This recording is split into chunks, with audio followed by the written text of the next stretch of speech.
उसने पीछे मुड़कर देखा तो 3 खूंखार कुत्ते उसकी तरफ तेजी से दौड़ रहे थे। लोमड़ी घबरा गई और जान बचाने के लिए पूरी ताकत से भागने लगी। भागते भागते उसे एक पुरानी गुफा दिखाई दी। वह बिना सोचे समझे गुफा के अंदर घुस गई।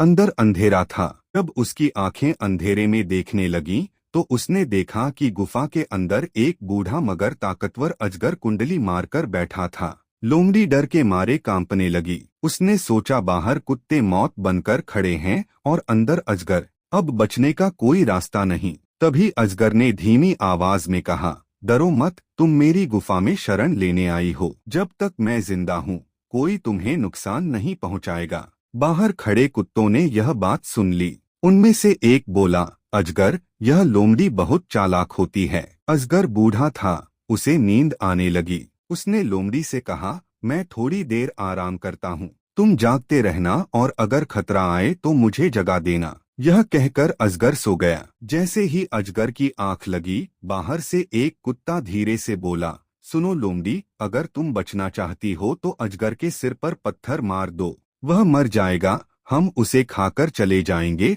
और तुम्हें छोड़ देंगे। लोमड़ी ने सोचा, अगर अजगर मर गया तो कुत्ते उसका पेट भरकर मुझे छोड़ देंगे, मेरी जान बच जाएगी। उसने यह भी भूल गई कि अजगर ने ही उसे शरण दी थी।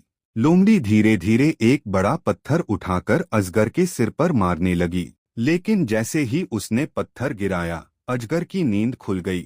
उसने फुर्ती से अपना सिर हटा लिया। पत्थर सीधा गुफा की दीवार से टकराया और जोरदार आवाज हुई। आवाज सुनते ही गुफा की छत का एक बड़ा हिस्सा टूटकर गिर पड़ा। लोमड़ी उसी मलबे के नीचे दब गई। अजगर सुरक्षित बच गया और बाहर के कुत्ते डरकर भाग गए। मलबे में फंसी लोमड़ी दर्द से कराहने लगी और अजगर से मदद मांगने लगी। अजगर ने उदास होकर कहा, जिसने तुम्हें मौत से बचाया, तुमने उसी के साथ धोखा किया। जो एहसान का बदला गद्दारी से देता है, उसका अंजाम हमेशा बुरा होता है।